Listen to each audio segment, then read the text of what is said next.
로마서 강해 23번째고요. 전도의 능력과 실체. 근데 제가 복음이라고 또 바꿨죠. 계속 제가 말씀을 보면서 전도인가 복음인가 계속 이렇게 갈등을 하게 되더라고요. 최종본을 적지 못해서 죄송합니다. 주보에는 제대로 나와 있죠. 복음의 능력과 실체. 우리 잠깐 기도하겠습니다. 하나님 감사합니다. 우리에게 오늘도 진리의 말씀을 선포하시니 우리가 받기를 원합니다. 이 진리가 우리를 자유케 하며 이 진리가 우리를 구원하며 이 진리가 우리를 생명의 길로 가게 할 줄 아오니 이 진리는 하나님의 말씀이며 그 말씀은 우리 주 예수 그리스도인 줄을 우리가 믿습니다. 주여, 우리의 그 믿음이 우리의 믿음이 아닌 예수 그리스도의 연합된 믿음이 되게 주님 인도하여 주시옵소서. 모든 것 감사하며 예수님 이름으로 감사하며 기도드렸사옵나이다. 아멘. 오늘 말씀은 10장의 거의 이제 마무리 쪽의 말씀인데요. 특별히 이제 많은 설교자들이 전도의 의미를 이제 얘기할 때 이런 이야기들을 하는데, 제가 그래서 전도라는 얘기를 사실 처음에 썼었어요. 전도의 능력과 실체. 근데 이것은 전도만이 아닙니다. 이것은 복음이에요. 이건 말씀의 능력과 실체를 다시 한번 사도 바울이 정리한 그런 이야기다라는 것을 여러분이 좀 염두에 두고 갔으면 좋겠습니다. 10장 초기에 사도 바울은 자기가 가장 원하는 것은 사실은 우리 이스라엘의 백성의 구원이다, 그렇게 얘기를 했어요. 거기에 대한 안타까움이 늘 있고 거기에 대한 갈망이 늘 있다라고 얘기했어요. 그러나 이스라엘의 신앙은 올바른 열정과 올바른 지식이 아니었다라고 시작을 합니다. 결국 하나님의 의를 알지 못하기니까 어떤 의를 내세우게 돼요? 뭔가 보이긴 해야 되겠는데, 뭔가 아브라함을 통해서 혈통으로 이게 내려온 이 이스라엘의 어떤 자존감이랄까요? 자존심이 있으니까 이거 하나님은 알지 못하겠어. 하나님의 뜻을 모르겠어. 하나님의 의가 뭐라고 그랬습니까? 하나님의 본성을 떠나서, 하나님의 하나님 되심을 떠나서 하나님의 모든 역사와 구원의 이 모든 통틀은 것을 다 하나님의 의라고 했잖아요. 예수 그리스도가 돌아가시고 다시 부활하시고 구원을 완성하시는 그 모든 것들이 하나님의 의다. 그 하나님의 의를 알지 못하기 때문에 그들은 뭘 했으면 자기들이 받았던 그냥 그 율법을 열심히 어떤 행위적으로 지킴으로 인하여 자기의 의를 세워서 그것으로 구원을 얻으려고 했다는, 이것이 이제 이스라엘의 아주 심각한 그런 실수가 된 거죠. 하나님의 의는 진리였어요. 진리란 우리가 잘 알듯이 말씀입니다. 곧 율법이에요. 그 모든 것은 아까 말씀드렸듯이 하나님의 뜻이며 계획이어서 그 율법을 왜 줬습니까? 그냥 너희들이 이거 지키다가 그냥 지키고 지켜, 이거예요. 이걸 지키면 너희는 나의 백성이 되고 내가 거룩한 백성, 거룩한 제사장 만들겠다, 내 제사장 나라 만들겠다. 그것이 무슨 얘기입니까? 내가 구원하겠다는 얘기죠. 죄로 인하여 타락하여 하나님과 이별한 사람을 이 율법이라는 것을 중간에 놓고 이 율법을 지키면 내 백성 만들겠다, 나 내 하나님 돼줄게 얘기한 거잖아요. 그렇죠? 그렇기 때문에 이 하나님의 모든 율법은 이 모든 하나님의 계획 가운데, 구원의 계획 가운데 들어가 있는 겁니다.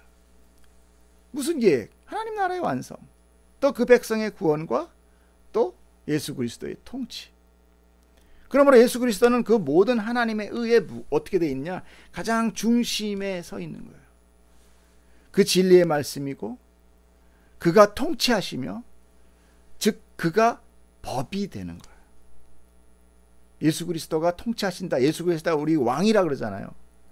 예수님 우리 왕이어서서 우리가 그런 찬양하지 않습니까? 왕 중의 왕, 예수 그리스도가 이 땅의 왕, 이 통치의 왕, 하나님 나라의 왕으로 세운다는 것은 뭐냐면 그가 말씀이며 그가 법이라는 거죠. 통치는 법이니까. 그래서 예수님을 뭐라고 얘기했느냐? 예수님은 모든 율법의 마침이다, 완성이다. 그분이 율법이다. 이렇게 된 거죠. 구원은 율법으로 말미암는 의가 있고 믿음으로 말미암는 의가 있다라고 얘기했어요. 율법으로 말미암는 의는 우리가 아까 이스라엘이 그렇게 열심히 지키려고 했던 뭐겠어요? 율법의 행위, 지키는 행위. 그렇기 때문에 법이라는 건 어떻습니까? 법이라는 것은 유도리가 없어요. 했느냐 안 했느냐, 지켰느냐 말았느냐. 그러니까 저도 예전에 이 신앙을 하기 전에 건축 설계 감리 같은 걸 했었거든요. 그때 건축물이 법을 위반하게 돼요. 그러면 검찰청에 이 경찰에 끌려갔다가 이게 자꾸만 일이 커지면 검찰청까지 가게 됩니다. 신고하고 서로 막 이렇게 되다. 그러면 이제 감리자가 가게 됩니다. 그럼 거기서 물어보는 건 뭐냐? 집주인이 법을 이렇게 위반했는데 너 돈 받았어 안 받았어? 이거예요. 뭐든지 그런 거로 끝나는 거예요. 근데 돈 안 받으면은 세상의 법은 크게 달라지는 거 없습니다. 예. 그럼 막 그게 뭐 이렇게 해가지고 하다 보니까 비용이 들어가. 그러니까 받았어 안 받았어? 변명과 논리가 없어요. 법이라는 건 했느냐 안 했느냐예요. 무조건. 법을 어겼느냐 안 어겼느냐, 행위를 했느냐 안 했느냐. 그렇기 때문에 이 율법으로 막는 의, 이 행위로 하는 의는 단 하나만 지키지 못하면 아무리 그 전에 아무리 많은 거룩한 행위가 있다 해도 그건 다 기각돼 버리는 거예요. 무시돼 버리는 거예요. 하지만 믿음의 의는 어떻습니까? 인간의 행위를 배제한 거예요. 그것이 바로 은혜가 되는 것이죠. 그래서 은혜의 법에 우리가 영향을 받아 은혜의 법 아래 우리가 있어서 그래서 우리가 구원을 받게 된다는 얘기죠. 그 은혜를 어디에다 넣었어요? 말씀으로 붙들어 말씀이 되어 예수 그리스도를 우리 안에, 내가 너의 안에, 네가 내 안에 이렇게 넣어주시는 거예요. 즉 법이라는 거는 언젠가도 제가 말씀드렸지만 이 상대적인 게 될 때 법이 적용이 돼요. 언제 한번 제가 이런 말씀 드렸잖아요. 내가 짓는 내 죄는 절대 나한테 범죄가 되질 않습니다. 그렇죠? 내가 물건을 훔쳤더라도 다 이유가 있어요. 그건 다 덮여요. 우리 아버지가 범법자라도 도박을 해서 돈을 벌어와서 우리가 잘 살면 그 아버지는 선한 아버지예요. 이렇게 나에게 적용되면 법은 법으로서의 행세가 안 됩니다. 마찬가지 예수 그리스도가 율법이신 예수 그리스도가 나와 연합된다는 것은 나로 하여금 뭐가 돼요? 그 법이 나에게 저촉되지 않는다는 의미가 있는 거예요. 그래서 말씀은 멀리 있는 것이 아니라 뭐라고 얘기합니까? 우리 입에 가까이 있고 내 마음에 있다라고 얘기하잖아요. 그 말씀은 다름 아닌 사도 바울이 전하는 복음의 말씀이었다. 이렇게 10장 안에서 쭉 설명하고 있습니다. 거기서 유명한 정의가 선포되니 무슨 얘기예요?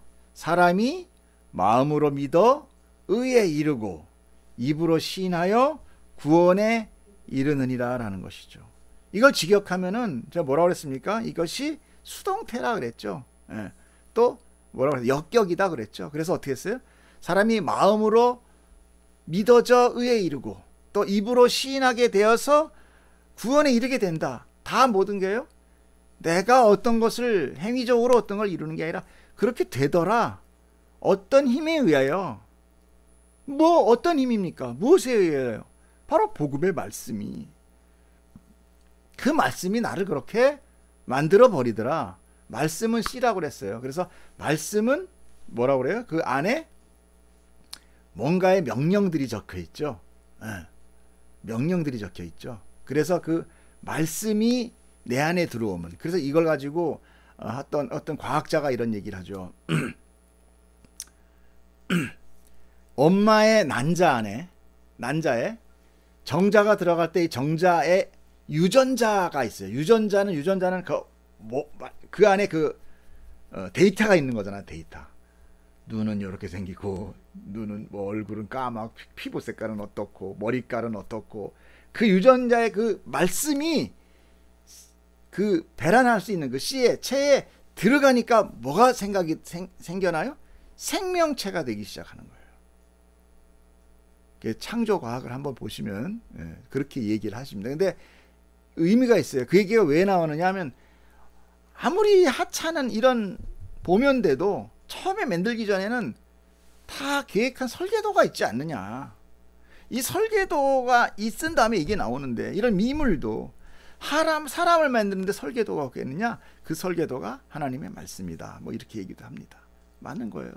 그 말씀 안에 그런 말씀이, 그런 어떤 유전 배열이, 그런 데이터가 우리와 하나 될 때, 그래서 그 말씀을 생명이라고 부르는 거죠. 그래서 복음의 말씀은 운동력이 있다고 그러죠. 좀 역동적이라는 거예요. 동적이래. 스스로 움직인다는 것입니다. 스스로 행한다는 거예요. 사람을 변화시키는 것입니다. 그러므로 구원은 믿음으로 인해 주의 이름을 부르게 되는 거예요. 그 믿음, 아까 좀 전에 뭐라 했어요? 복음의 말씀이 나에게 들어와서 믿음을 주고, 그 믿음으로 인해 우리는 주인을 시인하면서 주의 이름을 부르는 자가 되는 거예요. 우리가 언제부터 주의 이름을 불렀습니까? 응애 하면서 주여 이러면서 깨어난 사람 봤습니까? 없어요. 그래서 13절에 뭐라고 나옵니까? 누구든지 주의 이름을 부르는 자는 구원을 받으리라. 여기서 뭐예요? 이 문장에 쓰여진 용법을 보면 이 부르는이라는 칼테오라는 단어가 중강태예요. 중강태가 뭔지 아세요? 중강태가 어떤 용법인지 아세요? 차에 내가 시동을 걸다예요. 자, 그러면 차가 시동을 걸었습니까? 차가 시동을 걸다. 차에 시동을 걸다 그러면 차가 지가 스스로 시동을 걸은 거냐고요. 누군가가 시동을 걸은 거죠. 근데 야, 차 시동 걸어 그러면은 야, 시동 걸리래. 그러면 시동 걸려요? 아니래요. 누구든지 주의 이름을 부르게, 이 부른다. 내가 부른 게 아니라 누군가가 부르게 한다라는 거예요. 시동을 걸다라는 거예요. 똑같은 거예요. 칼데오니 중간태라는 이 용법이 참 신기하죠. 그래서 우리가 이 말씀의 중간중간 용법을 안 볼 수가 없어요. 이거 어떻게 해석하느냐에 따라진 거죠. 이 부르는 행위는 어떤 사람의 능동적인 행동이 아니라 어떤 능력에 의하여 부르게 됐다라는 것입니다. 즉 하나님이 자기의 이름을 부르게 하며 그 부르는 자를 구원하신다는 거예요. 그렇다면 나는 주의 이름을 어떻게 부르게 되었나요? 누군가 부르니까 나도 막연하게 그냥 주여 주여 하니까 그래 나도 주여 주여. 아마 처음에는 그렇게 하는 것이 십중팔구예요. 그리고 그것이 믿음이라 이렇게 착각하기도 합니다. 그런데 시간이 가면서 뭐라고 그래? 이거 믿음이라고 하기 좀 그렇네. 그래서 어느 순간 어떻게 됩니까? 성경이라는 걸 보게 되기도 하고 또 어떤 설교나 어떤 가르침에 깨닫는 순간이 와요. 그리고 점점 그 부르는 대상의 실체를 알아가죠. 예. 알아가면서 이제 깨닫게 되는 거예요. 그렇기 때문에 14절에 이런 얘기가 있습니다. 14절 한번 읽어볼까요? 그런즉 그들이 믿지 아니하는 일을 어찌 부르리요? 듣지도 못한 일을 어찌 믿으리요? 전파하는 자가 어찌 들으리요? 아멘. 이렇게 얘기한 거는 야 너희들도 그러니까 전도지 들고 거리로 나서 전도지 많이 뿌려. 그래야지 그 사람들도 주여 거기 예수 이름 부려야 예수여 하고 부를 거 아니야 라고만 생각할 수는 없다라는 거예요. 왜냐하면 우리가 전도를 이렇게 해봐서 알지만 전도가 잘 먹힙니까? 전도 안 돼요. 전도지 막 하면은 거의 한 1000장 돌리면 한두 장 가지고 나머지는 바닥에 다 깔려 있어요. 그냥 효과가 영 없습니다. 그러나 그것도 필요해요. 왜 그래요? 예수천당 불신지옥이란 말만 가지고 결코 바로 주의 이름을 부르지는 않아요. 그래서 이런 초기 전도가 필요하냐 안 필요하냐 뭐 이런 얘기들 많이 하는데 필요합니다. 그렇다고 하지만 그 초기 전도로 인해서 우리가 그 사람들이 진리를 깨닫느냐 그렇지는 못한 거예요. 그러나 그 첫 문을 여는 거는 되겠죠. 그래서 그 다음에 가장 중요한 것이 뭐예요? 바로 성경에 대한 구체적인 설교와 공부가 꼭 필요한 거예요. 그들이 전도지 하나만 가지고 사형리 하나만 가지고 아멘 했다고 해서 구원이 이루어지느냐? 그거는 저는 착각이라고 생각합니다. 그때부터 하나님이 일하시기 시작하겠죠. 아이 구원 받잖아. 봐, 저 사람 저렇게 유명한 사람 됐잖아. 그럴 걸 우리가 눈으로 확인해서 할 수는 없는 거예요.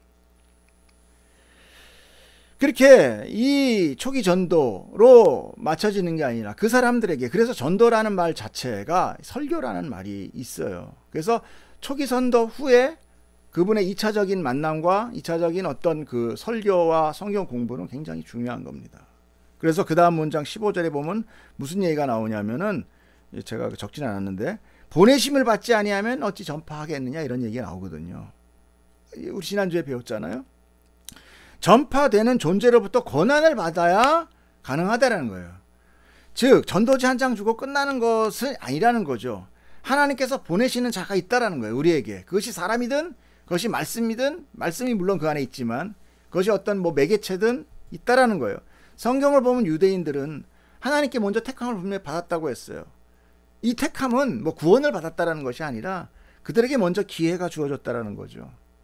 자, 그렇다고 구원을 받을 때 그럼 먼저 기회부터 주시는구나, 그 얘기는 아닙니다. 그걸 잘 해내면 그럼 구원해주고 잘 못해주면 버린다, 이런 얘기는 아니에요. 단지 하나님께서는 한 민족을 택해서 그들에게 하나님께서 친히 자기를 가르쳐 주셨어요. 내가 너희 하나님이다. 그리고 그와의 관계를 통해서 보호해 주면서 구원을 받을 수 있게 모든 것들을 먼저 기회를 주신 거예요. 그래서 하나님께서는 아무것도 모르는 가운데 아브라함에게 그냥 덜렁 찾아오신 거죠. 언약을 맺어 주셨어요. 그리고 계속적으로 지속적으로 구원은 이렇게 언약 가운데 하나님의 주권으로 맺어가는 것들을 이렇게 가르쳐 주셨어요. 알려주셨어요. 특별히 작은 민족을 애굽이라는 그런 풍요의 땅에서 큰 민족으로 만드신 후에 오로지 하나님께서 홀로 모세를 통해서 그 노예 삶에서 구원해 주신 거예요. 구출해 내신 것입니다. 그리고 그들에게 율법을 드디어 주시면서, 그렇죠? 드디어 율법을 주시면서 하나님과 그의 백성의 관계를 맺기 위한 기회를 주신 거예요. 자, 이 율법 지키면 내 소유가 될 것이고 너희는 거룩한 백성이 될 거라 했단 말입니다. 그러나 그 율법을 통해서 그들은 사실은 죄를 깨닫고 죄로 인해 저주받은 자는 결코 하나님과 스스로 관계를 맺을 수 없다라는 것을 먼저 깨달았어야 돼요. 안 되는구나. 그러니까 하나님 앞에서 내가 정말 더욱더 나의 어떤 의나 나의 어떤 자존심을 버리고 솔직했어야 되는 거죠. 그런 불가능한 자를 깨달아 알아야 했음에도 불구하고 그들의 자존심과 고집으로 그들은 이거야, 이거 붙들어야 돼, 그리고 율법을 붙들었단 말입니다. 사실 성경을 보면은 그들이 율법을 붙드는 게 아니라 율법이 주어지는 순간부터 어기고 있었어요. 거기에 대해서 이들은 전혀 언급하지 않은 거예요. 왜? 에? 전혀 율법에 대해서 모르니까. 하나님에 대해서 몰랐다라는 거예요. 하나님이라고 만드는 게 뭐였어요? 소야, 소. 그건 알았다 몰랐다라는 거죠. 결국 애굽의 하나님께서 그 10가지 재앙과 홍해가 갈라지며 불기둥과 구름기둥으로 모세를 통해서 인도했지만 이스라엘 백성은 하나님을 알지 못했다라는 거예요, 결론적으로. 그런데 어찌 그의 이름을 부를 수가 있겠어요. 그러므로 그분의 외아들 예수 그리스도가 왔을 때 그들이 어떻게 행동을 합니까? 그들은 당연히 알지 못하는 거예요. 하나님을 모르는데 어떻게 아들을 알아요? 그러니까 예수님 뭐라고요? 아들을 아는 자는 하나님도 안다, 이런 얘기를 하잖아요. 그들은 아무것도 모르는 거예요. 그저 자기들의 신앙의 형식을 존중을 했고 그냥 그 자기 지켜온 자기들의 종교적 의만을 붙들고 이 노력으로 하나님은 나를 구원해 주실 거라는 신념만 가지고 있었지 없었다라는 얘기예요. 자기들이 솔직히 얘기해가지고 최초의 송아지를 만들어서 하나님 앞에 그 율법을 주어짐과 동시도 아니죠. 주어지기 전부터 하나님의 말씀을 어기고 하나님을 깨뜨리는 그런, 너희는 나 외에 다른 신을 섬기지 말라, 우상을 만들지 말라는 그런 어떤 아주 직격탄적인 말씀을 깨뜨리는 그 자기 자신들을 먼저 모세 앞에, 하나님 앞에 먼저 엎드려 회개했어야 돼요. 근데 그거 없이 어떻게 됐습니까? 그냥 넘어간 거예요. 그때 하나님께서 엄청난 살육을 하시죠. 저쪽 우상 편이냐 모세 편이냐. 모세한테 온 사람 외에는 나머지는 다 칼로 다 죽인 거예요. 왜 죽였어요? 하나님이 잔인해서 죽였습니까? 아니죠. 그들이 이미 죽은 자라는 거예요. 그리고 나머지 그나마 얼레벌레 모세 편에 완 사람들 또 데리고 시작했지만 그들도 몰랐다는 얘기. 물론 그 안에 택한 자들이 있죠. 그러니까 하나님은 무슨 그림을 보여주는 겁니까? 인간의 불가능함, 인간이 스스로 하나님을 찾고자 하지만 찾지 못하는 점, 이런 모든 것들을 구약을 통해서 쫙 한 거예요. 그리고 나서 하나님이 나타난 거예요. 그런 거지, 사람한테 아무런 기회도 주지 않은 상태에서 그냥 하나님이 내가 다 할게 그러면 어떻게 됩니까? 사람들은 부인해요. 나도 할 수 있는데.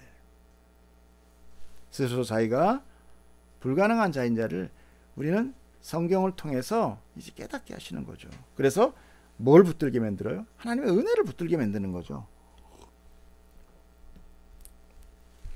결국은 하나님을 모르는 자니까 하나님 보낸 아들도 모르고, 그리고 그 아들이 지적하는 자기들의 신앙적인 형식, 그것에 불쾌해하며 그것에 자존심 상해하면서 결국은 그들이 가지고 있는 그 율법, 하나님이 주신 그 율법으로 신성모독죄로 그를 예수를 죽여버린 거예요. 그래서 이스라엘은 하나님께서 보낸 선지자들을 핍박하고 죽였습니다. 앞서서 자기들을 위해서 보내신 자, 아까 그랬죠. 보내신 자들을 하나님께서 보내신다고 그랬잖아요. 그 예수를 보냈어요. 선교사들을 보냈어요. 근데 그들의 의가 믿음의 의보다 더 강함으로 인하여 다 무시되고 스스로 보낸 자들을 다 죽임으로 인하여 그들은 받지 못하는 자가 된 거죠. 왜 그런 자가 됐을까요? 자기의 잘못된 열심과 진리를 알지 못함으로. 자기의 열심과 진리를 알지 못한다고 아까 10장 앞절에 나와 있다고 그랬죠. 다시 한번 볼까요? 자, 내가 증언하노니 그들이 하나님께 열심은 있지만 올바른 지식을 따른 것이 아니라 진리 가운데 있지 못하니까 제대로 갈 수 없었다는 겁니다. 그러므로 사도는 이사야 선지자의 안타까운 말을 인용을 하게 되죠. 그것이 이제 오늘 16절, 17절입니다. 읽어볼까요?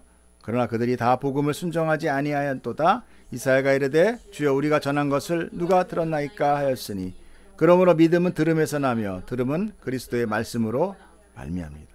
자, 우리가 전한 거 누가 들었습니까? 라고 하지만 이것은 전도가 아니에요. 아코에라는 단어는 귀, 청각, 청중 이런 뜻이거든요. 듣다, 들리다 이런 의미예요. 그러므로 뭐예요? 우리가 들은 것을 누가 믿었을까요? 이런 거죠. 우리가 들은 걸 누가 믿었나요? 그것은 진리는 아무에게나 열려있지 않다라는 것입니다. 인간의 의지로 믿을 수도 없고 또 믿지 않을 수도 없다라는 거예요. 언젠가 얘기했지만 사람은 주권적 존재가 아니다. 또한 여기서 보면은 순종하지 않았다, 또 믿었다, 이 말 모두가 능동태예요. 그렇기 때문에 내가 복음에 열심히 내가 능동적으로 순종을 하거나 내가 능동적으로 믿은 그것이 다 무효할 뿐이다라는 것이죠. 사람의 의지로 순종하거나 믿으려는 의지와 노력으로 결코 진리를 깨달을 수는 없다라는 거예요. 여러분, 진리를 우리가 잘 알아야 되는데 결코 우리의 힘으로 우리의 능력으로는 알아줄 수가 없어요. 왜? 우리는 그저 이 세상에서밖에, 이 땅의 세상 것밖에 모르거든요. 예. 그 우리 늘 그러잖아요. 이 호코스모스, 이 우주, 이 현실, 이 하늘과 땅 아래에 있는 모든 그 진리는 뭐예요? 저 하늘의 진리를 깨달을 수가 없어요. 그거는 어쩔 수 없는 거예요. 개미가 인간의 인생을 어떻게 합니까? 똑같은 거예요. 즉 사람의 능동적인 행위나 노력으로는 믿음에 이르지 못하더라라는 것이에요. 그래서 17절에 그러므로 라고 나오죠. 그러므로 믿음은 들음에서 나며 들음은 그리스도의 말씀으로 말미암습니다. 제가 이거 헷갈려가지고 어저께 우리 딸한테 물어봤잖아요. 이게 무슨 논법이냐 했더니 3단 논법이다. 예, 3단 논법이에요. 믿음은 들음이며 들음은 그리스도의 말씀. 그러면 결국 믿음은 뭐다? 그리스도의 말씀이라는 거예요. 즉 그리스도의 말씀은 뭐예요? 복음이에요. 복음이 내 안에 들어오지 않은 한 나한테는 믿을 수 없어요. 믿음이 생길 수가 없어요.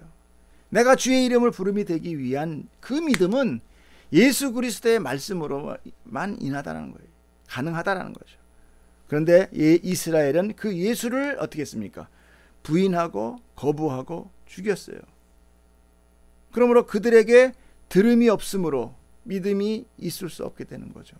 사도 바울이 복음을 전했지만 그들은 거부했어요. 왜 거부했습니까? 자기들의 의의가 너무 강함으로. 자기들이 해온 모든 업적이 무시되니까. 신앙을 하면서 우리가 왜 신앙을 포기하지 못합니까? 내가 해온 게 얼만데. 그래서 신앙생활을 오래 한 잘수록 더 마음이 단단해요. 그 담을 헐질 못해요. 스스로도 못 털고 하나님도 이걸 못 털어요. 그 정도로. 하나님 못하는 건 없지만. 그래서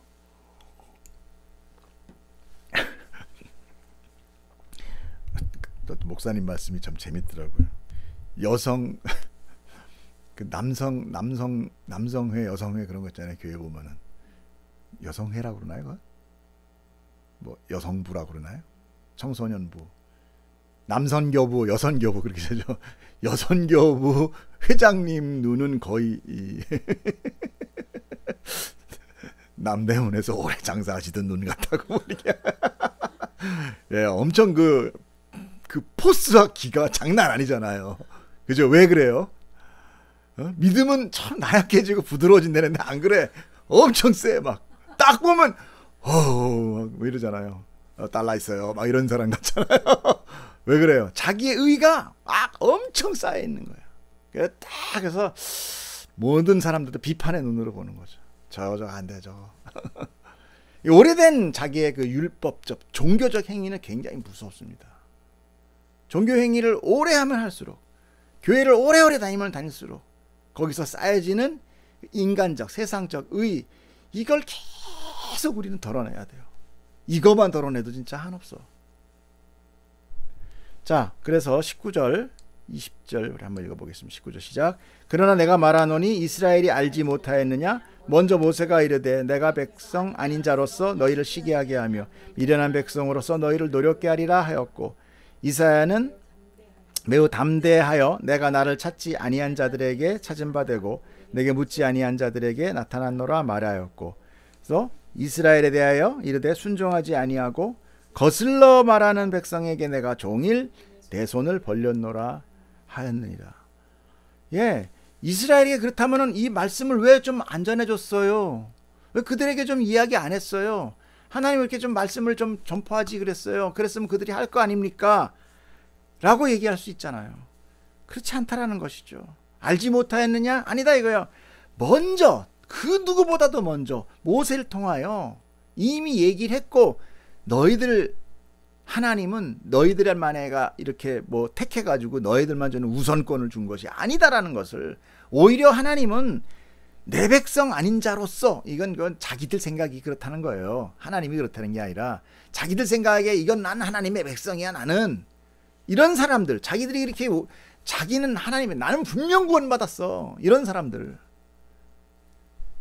그래서 참 우리가 이런 말 앞에서 참 우리가 두려워지는 거예요.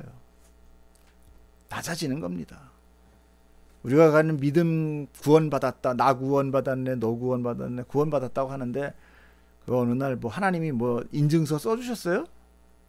받으셨나요? 두려워지는 거예요. 두려워져요. 알긴 알아요. 유대인들만큼, 이스라엘만큼 아는 사람이 어디 있어요? 모든 걸 다 얘기해 주셨죠. 그런데 어떻습니까? 몰라요. 두려운 겁니다. 하나님의 주권이라는 것은, 주권 앞에서 우리는 두려워 떨 수밖에 없어요.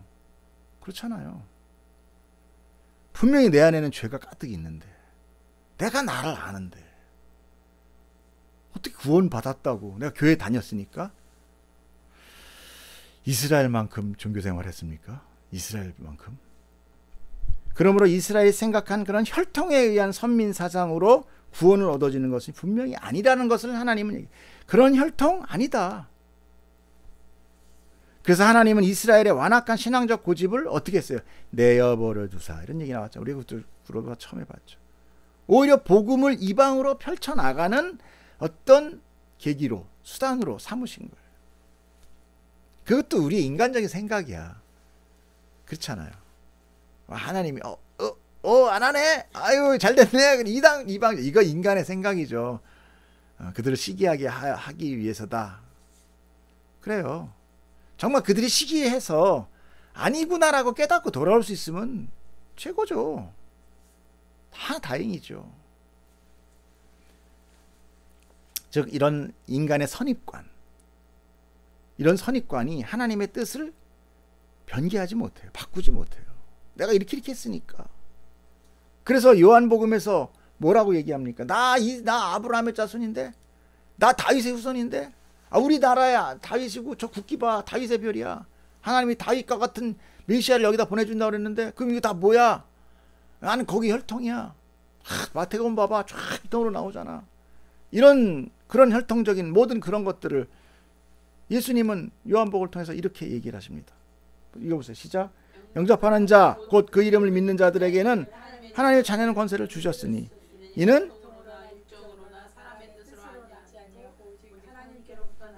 아멘.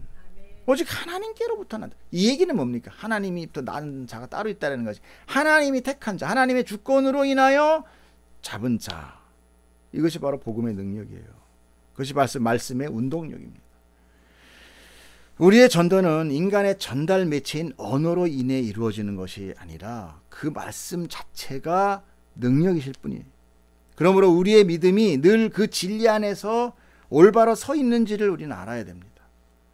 우리의 지식과 지혜로는 알 수 없잖아요. 우리가 매일 주 앞에 엎드리는 이유가 무엇입니까? 바로 그것이에요. 우리의 기도가 뭡니까? 주여 내게 진리를 알게 하여 주시옵소서. 그래서 내 진리가 나를 자유케 된다는 것이 뭡니까? 그런 신앙적인 굴레, 신앙적인 어떤 그 육체적인 의, 이런 것들에 매여 있는 것들.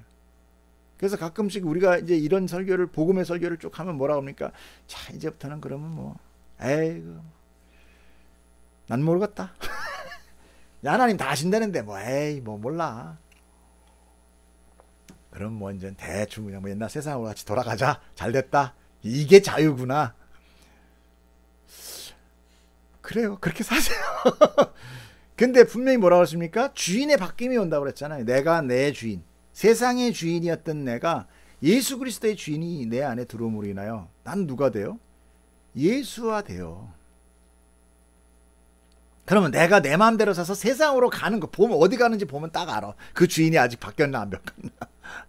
내가 그걸 원해서 만약에 그동안 정말 내가의 자유라는 것은 이런 지겨운 교회 생활 오지 않고, 주일날 오지 않고, 교회 안 가고 저 교회로 갈 수 있는 게 얼마나 자유냐라고 생각한다면 그의 주인은 누구예요? 이 교회예요. 물론 교회 왔다고 해서 무슨 신앙이 있냐 없냐라는 건 아니에요. 근데 그것이 정말 의무적이고 내 안에 정말 원치 않았는데 억지로 했다면 두 가지 의미가 있다라는 거예요. 그런 억지로적인 종교 행위에서 자유롭게 된다. 그래, 그거 없어도 돼. 주일에 여러분 예배 안 드린다고 해서 천국 백성에서 뭐 누락된다고 그런 거 없어요. 근데 내가 왜 예배를 합니까? 그 예배를 드릴 수밖에 없는 존재가 돼버려요. 그냥. 이런 얘기하면 여러분이 은혜가 안 되지만 저도 설교 준비하기 너무 하기 싫어. 그런데 하게 돼. 그리고 기쁨을 얻어요. 거기서 매일 묵상? 누가 매일 묵상한다고 좋다고 그랬어? 나오라고 그래. 근데 아침마다 묵상을 받고 말씀을 안에 있을 때 내 마음의 평강을 갖게 돼요. 몸은 짜증나. 예, 은혜 안 되시죠? 예. 어떤 면에서는 이 은혜는, 하나님의 구원의 은혜는 우리가 봤을 때, 이렇게 육의 눈으로 봤을 때 은혜 안 될 수 있어요. 저 좀 놀맨 하는 것 같다, 쟤. 여러분, 그 놀맨의 자유에서 자발적인 은총의 감사와 기쁨이 나오는 게, 하나님이 그걸 받고 싶어 하죠. 맨날 뒤에서 오늘은 얼마 했는데 얼마 받겠지, 이렇게 새많은 그런 믿음을 하나님이 받으신다. 모르고. 그 좀 하나님 좀 팔푼이 하나님이잖아요. 그거는. 나도 그런 거 싫을 텐데. 여러분, 이 모르는 우리가 로마서를 통해서 우리가 계속 지속되는 이 복음의 이 진리, 이 진리 가운데는 사실 어떻게 보면은 두 가지가 있습니다. 한 가지의 유형은 뭐예요? 에이, 맘 모르겠다 그러면, 아이고 뭐 하나님 마음대로 안 되는데 뭐 난 몰라. 그러나 딱 하나님 뭡니까? 진리가 정말 중요하네. 내가 곁으로 하지 않아야 될 모든 그 안에 나의 삶이, 나의 걸음걸이가, 내가 신앙 안에 걸어가는 길이 좌우로나 우로 흔들리지 않을 수 있는 이 어떤 잣대가 되는 것이에요. 그렇잖아요. 그래서 이 로마서를 우리가 이 신앙의, 이 기독교의 교리로 잡고 있잖아요. 교리는 뭐라고 그랬습니까? 척추와 같이 뼈대라고 그랬잖아요. 이 뼈대가 흔들리면 어떻게 됩니까? 뼈가 올바로 서야죠. 여러분, 이 복음의 진리가 여러분을 올바른 길로 가게 할 줄 믿습니다. 그래서 우리가 늘 하나님 앞에 이 진리 가운데 있기를 원하고 이 교회를 통해서 우리 과감하게 우리가 갖고 있는 나의 실체를 바라볼 수 있기를 저는 바랍니다. 그것이 진리 안에 있는 거예요. 진리의 눈이 떠지는 거예요. 과연 나는 누구인가? 그리고 나에게서 철저하게 어떻게 돼요? 실망해야 돼요. 여러분은 신앙 앞에서 실망해야 돼요. 내가 그래도 내가 교회에 그래도 5개 줘줬어. 내가 하나님의 은혜를 내가 이만큼 했어. 여러분 이렇게 자꾸 자기의 상급을 자꾸 스스로 싸서 그래도 나는 쟤보다는 그래도 나. 여러분 이렇게 되면 여러분 이게 여러분에게 올무가 돼요. 여러분 유대인들 이스라엘들은 엄청 여러분 우리에는 아주 상관할 수 없을 만큼 목숨 걸고 그 사람들은. 근데 하나님께서 그들을 배척했다. 바로 그 얘기가 나오잖아요. 오늘 그 10장의 얘기 아니 처음부터 끝까지 얘기가 다 그 얘기잖아요. 늘 똑같은 얘기. 어떤 데는 막 설교 준비하면서 똑같은 얘기를 또 해야 되나? 이런 생각이 들어요. 그러면 뭐라고 얘기가 나한테 내 마음속에 올립니까? 너도 안 되잖아. 너도 안 되잖아. 너 매일 묵상하면서도 그거 안 되잖아 삶이. 맞아요. 우리는 매일 들어야 돼요. 듣고 또 듣고 또 듣고. 그래서 성경에 찬송가에 이런 얘기 있죠. 들었던 말씀 또 들려주세요. 그런 찬송 있죠. 또 들려주세요. 또 들려주세요. 우린 그만큼 완악합니다. 그만큼 우리는 불가능한 상태예요.